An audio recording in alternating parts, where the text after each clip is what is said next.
Victim Advocate podcast. We truly appreciate all of you folks for being here today. This podcast sponsored by Intervention Inc.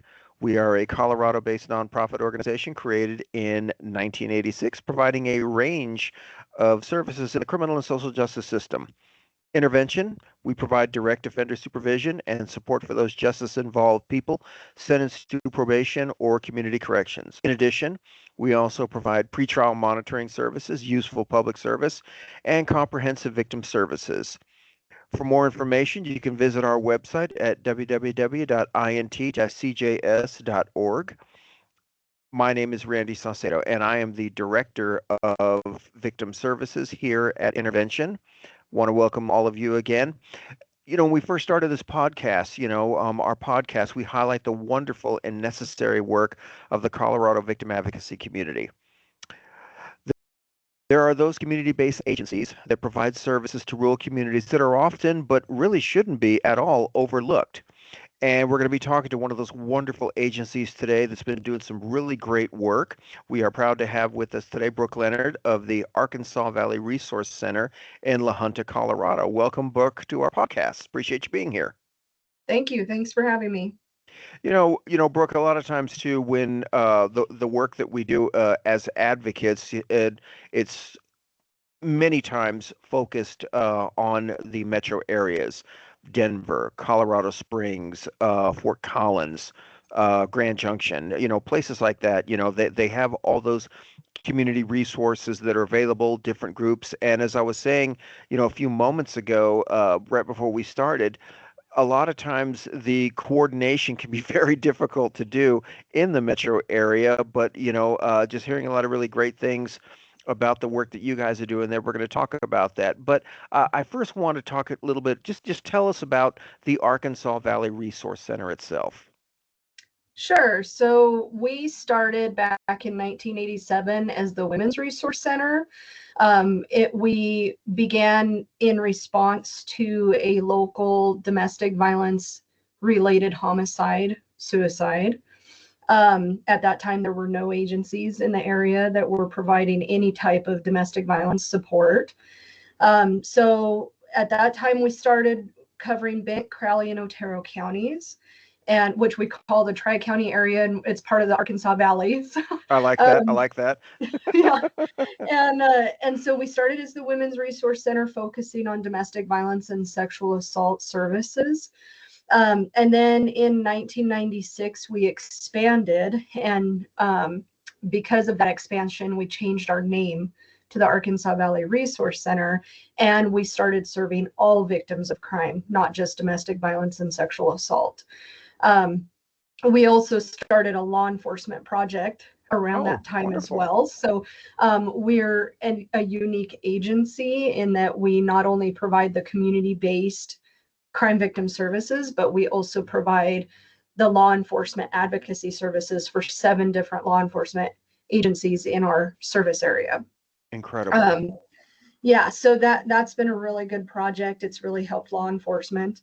But now opening up to serve all victims of crime, then obviously we started serving men too. And basically, if you've been a victim of a crime, you qualify for our services at this point, and after 1996, and we've continued to do that since then, providing comprehensive services. It's such a long list. There's so many things that we do. A lot of times too with agencies, like yours, you have to be the one-stop shop sometimes because that's what works within the community. And you talked about quite a few different things there, which is really great. But I was not aware of that piece that you talked about, that you are the response agency for the law enforcement agencies there in your community.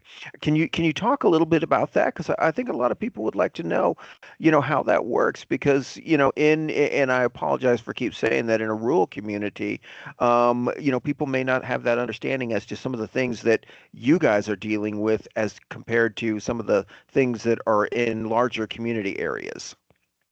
Yeah, so it is unique, and it is challenging to provide that service. When we first started it, our past director got a lot of pushback, because people were like, "You're not going to be able to do this," but we did it, and we've continued to do it. So You're an advocate. That's what you do. yeah, yeah, you make it work. So part of the reason we started that is, it became a requirement for law enforcement agencies to have victim advocates available. But in a rural area, our agencies are already so short staffed and Hmm. so tight on time and so tight with funding, and they don't have time to write grants and things of that nature. And to for every single department in our service area to have to write a grant, train, hire their own advocates, and obviously multiple advocates because they need to be available 24/7, Sure. that's a really big burden. And so our past director said, she met with law enforcement and she said, what if we do that work? We write the grants, we do the training, we do the hiring, and you guys just call us when you need an advocate and we dispatch them out to you. And they said, we like that idea. We don't want to write the grants, right? And so that's what we started doing. And it's worked really well. Now there's challenges because there's a lot of law enforcement turnover, and our law enforcement advocates are not housed in the police departments, and they're housed at our agency. And because they don't have that day in and day out contact, I Hmm. think law enforcement officers sometimes forget they have us to call as an advocate. And so we have to regularly meet with every department. Hmm. Every time they have turnover, every time there's new leadership, we have to be reaching out and making sure we're providing the training that they need to understand how to dispatch out our advocates, and that our advocates are there to work with them. So that is a bit of a challenge, but it has still been a really successful program. Now, the other challenge is that because law enforcement advocates are system based advocates, they can't protect privilege for Hmm. domestic violence and sexual assault victims. I understand. But our community based advocates can protect that privilege. So even within our own office, we have to keep the two teams completely separate. They have separate files, separate client files.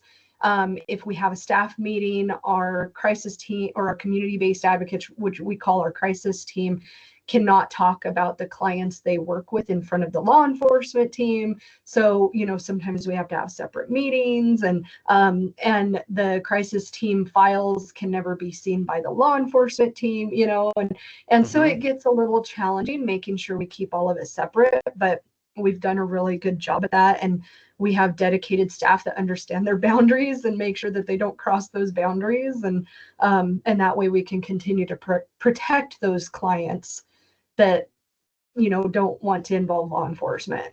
That's wonderful to hear. It really is because that's something, that from my own personal experience as an advocate, that takes me back to the days of, when I first started in this community, and as I like to tell people, back in the 1900s. Um, when I was a volunteer with Westminster PD, and then of course, when I moved into the criminal justice advocacy, but also too when I worked with Project Safeguard, we had the same issues with regards to confidentiality, and I think that's a really important point to bring up because as advocates that work for a community-based organization, people don't realize the statute that goes with it, the 1390-107K, which is really important for victims because you're right, a lot of times they may not want law enforcement contact, they may just want somebody to talk to, Yep. somebody to give them options and resources. And I think that's wonderful how you're able to have that ability to coordinate with law enforcement. I do remember when I was with Commerce City PD, we had the issue kind of like you, is that sometimes they forgot about victim advocacy. So I remember I started, for every officer that would call us out the next day, I would always put M&Ms or something like that in their box, and I would say, "Hey, thanks for calling out victim services." Ironically, we started to get a lot of call outs after that. Yeah, So, that's a really good idea. Maybe I need to try that. We have done, thank you notes and different things sure. throughout the years and stuff to try to recognize law enforcement, but maybe we need to try M&Ms. Well, it was just funny doing it because when I started doing that, I did see a noticeable increase in our call outs, which is fine. As you know, as an advocate, you're like, hey, look, if we can go out there and assist, that's great. I really do appreciate that. But Yeah. with regards to, just that you talked about, all types, of crime victims that you see, but what is your most predominant service category as far as crime victims that you see there at Arkansas Valley? It's still domestic violence and sexual assault. Of course. So about almost 80% um, of our clients are domestic violence, and then about 13% sexual assault, Hmm. and then the rest is other crimes. So, Sure. so yeah, that's what we still deal with, unfortunately. And what are some, I mean, and what are, because again, as part of this podcast, we want to bring awareness not only to the work that you do, but awareness in general about crime victims. What do you see as, some of the specific needs or advocacy with domestic violence victims or sexual violence victims in your community? My goodness, so much. um, so, so resources are extremely limited Hmm. in rural areas. And so when we have clients coming to us, they need everything. Hmm. They don't typically do not have a lot of financial resources. They typically need some kind of legal assistance, like civil legal Hmm. assistance, whether that's for protection orders or family law, whatever it might be. They usually need housing of some sort, and that's extremely limited and expensive. Of course. Um, Sometimes they need employment, and that can also be limited. So um, there's not just one or two things that I can say this is the most common thing. It's everything. Hmm. They need the emotional support and the counseling and the financial assistance and job security and legal assistance. And so I mean sometimes transportation, and it's just everything. And what you said right there, literally, that is the commonality even here in the metro areas. I mean, there's just so many things that domestic violence victims need, and many times it's just sometimes a place where, they can just have, a few hours of quiet, a few hours of peace, and looking at, all the wonderful services that you have there at your organization, the spotlight services on your website, crisis intervention, peer and group counseling, civil protection order, children's counseling programs, CJ advocacy, financial assistance advocacy, temporary emergency shelter. All those things are so very important, to helping victims. But, I have to ask the question of, you know, when you have folks brought into your agency in a smaller community, you know, with regards to some of those things that you just talked about, um, how are you able to provide that advocacy to victims? Because as you know as well as I do, tragically, because of the reasons for domestic violence and the dynamics of it, a lot of victims tragically go back to their abuser. Mhm. What types of services, do you provide to them to at least give them some advocacy right up front or some type of emergency shelter? Yeah, so all of the above, right? And Hmm. and so if we have somebody that wants to pursue a civil protection order, we will assist them in getting that, Hmm. and trying to get back into that home and getting the other person removed if they feel like that's a safe option.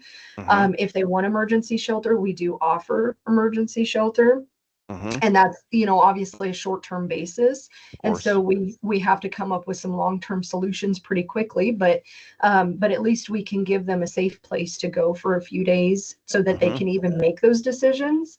Sure. In the middle of trauma, we know as advocates that our clients can't think clearly, and so Of they need course. that time to be Hmm. able to think clearly. um, Sometimes it's relocating. We do a lot of relocation. And so we may help somebody get on the bus, the train, give them a tank of gas or a gas card, so that they can, get out of the area. It seems like we're seeing an increase of people that are not originally from this area. So they have no support system here, no family or friends. And they just want to go back home, basically. Sure. And so we're helping them relocate.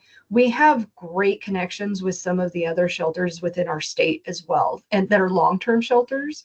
And so if we have clients that's a better option for them, we will help get them to that shelter, and get in contact with them first, obviously, and then get them to that shelter.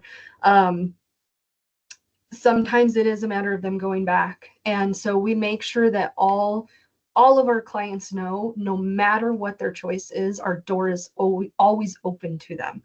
And so if they choose to go back, that is their choice, but we will still be here no matter what. And so if they make a different decision in the future or something else happens, they know they can come back to us, and we're not going to judge the fact that they went back. Sure. They have to know what's best for them, and we're going to give them safety plan with everybody. We're going to let them know what their options are and how we can support them in those options, and allow them to make the choice that's best for them. And I think that's important what you said right there, because as advocates in our training that we do, we always tell, folks who come into this field, just like, no, look, we don't give advice. Okay, we don't, we never say, well, if I were you, I would do this, because we don't know. And it's wonderful that you use that phrase, that you give them resources and options, because that's an important piece with regards to domestic violence, is letting them know that it's your choice to make, and yet you'll always be there to help them. And I think that's really wonderful to talk about with regards to providing that advocacy for victims. But you talked about that a few moments ago with regards to coordinating with other safe houses across the state, and getting folks to there if necessary.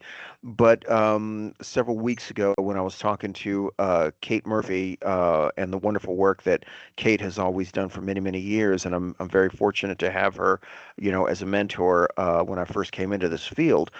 She talked about, visiting your community, and she said, Randy, that's an agency that you really should talk to, because they've got such wonderful community collaboration with the various agencies that are down there, and they make it work. And I'd really want to talk about that, because yes, that is, victim advocacy has always been a little bit of an interesting point when we first started out with law enforcement, with DA's offices and everything else. Can you talk about how you're able to make that work with those various agencies, and if you can, just talk about the names of the agencies that you guys work with. Yeah. So in order for us to be able to help clients at all, we have to be able to collaborate with other agencies. You absolutely have to. And in our area, again, because like I said earlier, resources are so limited that Hmm. you have to use every resource you can get your hands on. And so our previous director was really good about creating relationships, and we have just continued to try to maintain what she started. Hmm. And we have a lot of leaders in our area of a lot of these departments that have stayed the same for many years, and so we've been able to build those relationships with those leaders, and there's trust there. Trust is huge. We have to be able to prove to these other agencies that we're not going to step on their toes.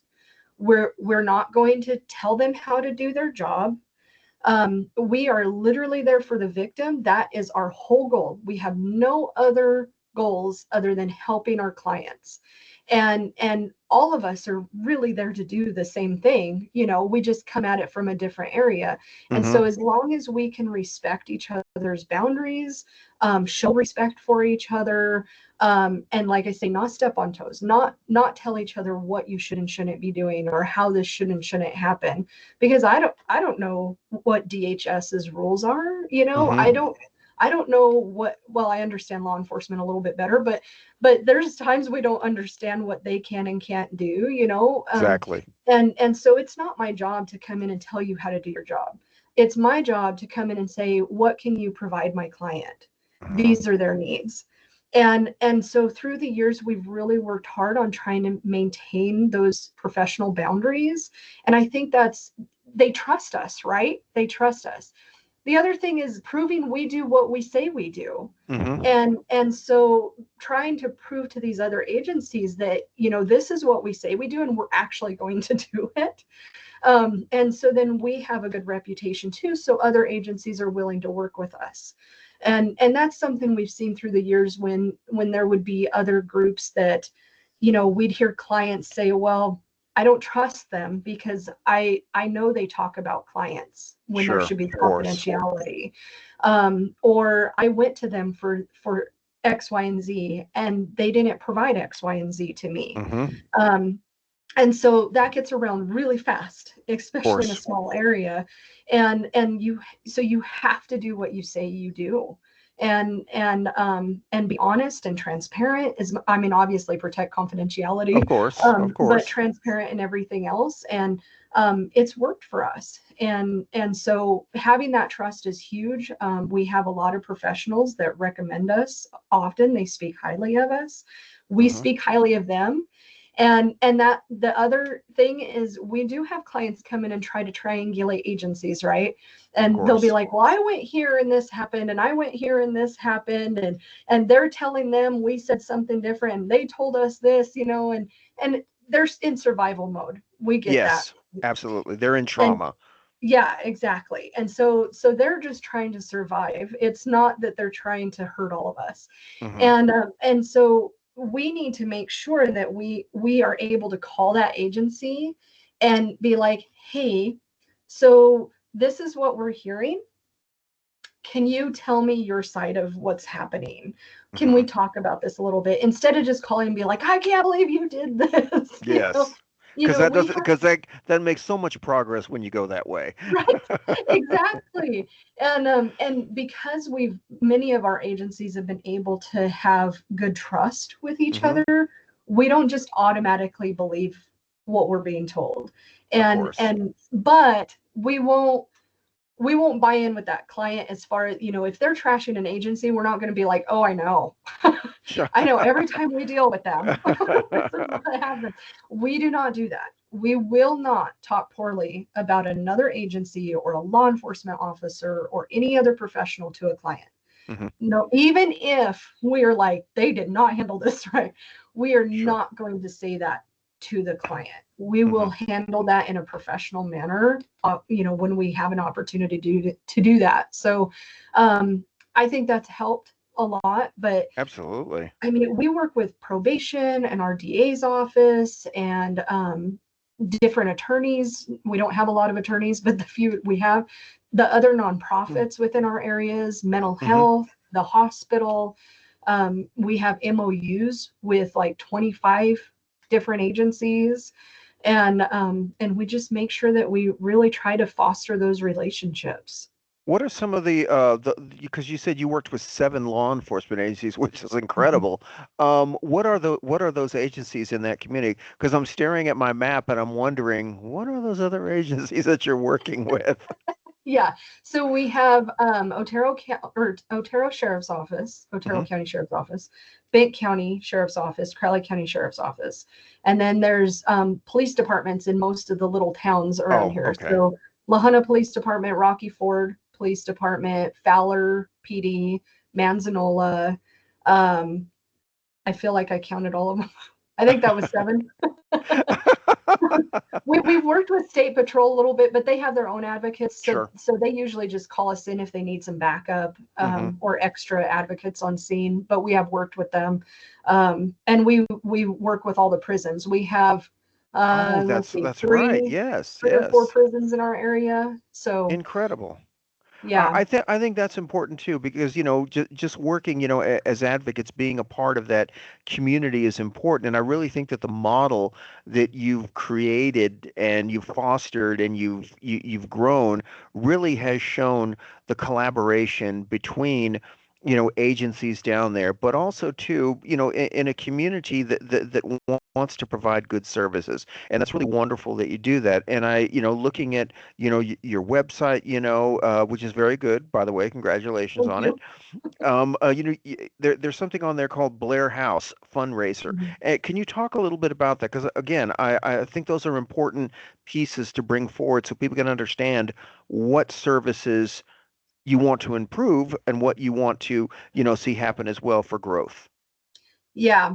So years ago, we had our own shelter facility. We actually had a facility that was donated to us by a family, Hmm. and we used that shelter for many years. I think about 20. And um, during the recession, it got to where we couldn't maintain it financially anymore, and the location finally had become pretty common knowledge. And so it was no longer a safe area. So we chose to sell that building, and we took the money that we got off that sale and saved that and set it aside for a future shelter option. Hmm. Um, it wasn't that much. We need a whole lot more money. But at the main office building that we have in La Junta right now, in the back of it, there's an old garage, and Hmm. we had some architects and come down and evaluate it to see if it could be remodeled Hmm. into like a couple of apartments, Sure. and and it can. So we have the blueprints and stuff ready for that, and now it's just a matter of raising the money that we Hmm. need. We have a little over $100,000, but we need about $600,000 Hmm. so that we can remodel that building into either two smaller apartments, or it could be transitioned into one large one for a large family. Hmm. And our idea is that we would be able to provide longer term shelter and possibly transitional housing through it as well. So that's our goal. Emergency shelter is just not ideal. No, It it is not. it's I agree. something. It's better than nothing, but it is Hmm. not ideal, and it is so hard to make sure that somebody in emergency shelter is safe and getting all of the services that they need. Hmm. And so we really want to be able to provide that long-term stability, and it'd be close by, so it'd be easier for us to manage. And we already own the building, so that is less cost there, to be able to maintain it long term, and just provide a situation where people have time to Hmm. get on their feet, to become self-sufficient, to heal. And I think that's wonderful, that you folks are doing that. Speaking to Mariposa Center in the good folks down there in Pueblo, same thing. They realized that they needed to make some changes too to assist their victims. But I think that's wonderful that you guys have that plan. I certainly think, I would have probably reached out to those the shows on HGTV and said, hey, instead of rocking the block, how about helping us? That kind of a Yeah. thing. I think that's wonderful, that you have that ability, that you're looking long term to provide those services, because you are right. Um, you know, Temporary housing, temporary shelter, it just doesn't work, because you feel time limited, and the dealing with domestic violence victims, who are fleeing, it's just very a difficult process to try to help them, especially when there's a time limit. And I wanted to bring that piece forward, so people hopefully listening to this can go to your website or contact your agency to provide additional assistance to you, because I think that's a wonderful program to do. But let's say, for instance, Brooke, that you're at the courthouse, and that's kind of like how I like to get ready to close some of these episodes. Let's say, for instance, we're at the courthouse there in La Junta. And you're standing next to somebody, and they ask you, hey, where do you work at? And you say, I work at the Arkansas Valley Resource Center. I'd like you to give me your elevator speech to that person right now. Sure. So we provide crime victim advocacy for anybody that has experienced trauma and abuse from another individual. And our goal is to make sure that you have options to be safe and to learn how to cope with what you've experienced and to get on the other side of it, right? And become healthy so that hopefully we can try to prevent abuse in the future. And that a person can become healthy. They can teach their children how to be safe and healthy and what a healthy relationship looks like. And That I quick think enough? that's an excellent elevator speech. It's wonderful. Thank you so much. Truly want to thank you, Brooke, for being here today with us and for all the work that you and your team and your community are doing. If you would like more information to assist them, to provide services to them, to volunteer for them, and the wonderful services they provide, please go to their website at www.arkansasvalleyresource.org to provide whatever type of assistance to you. And in doing so, the work that they do, which strengthens the community, we're so happy that they're doing this. And as I always talk about, the work that we do as advocates, truly, being a victim advocate, is being a noun, a subject, a verb, and an adjective. And I think those are all the things that your agency is doing. And I truly want to thank you for being here with us today. Thank you. I really appreciate that. And I hate to make a correction, but our website is arkansasvalleyresourcecenter.org. Thank Sorry. you. No, and we will be sure and list that on our when we put this out there. I do appreciate that, Brooke. I really do. The Colorado Victim Advocate podcast can be found on Spotify or on our YouTube channel, and we hope that you join us for another episode coming up soon. Again, Brooke, thank you so much for having to be with us today. Thank you. I really appreciate it.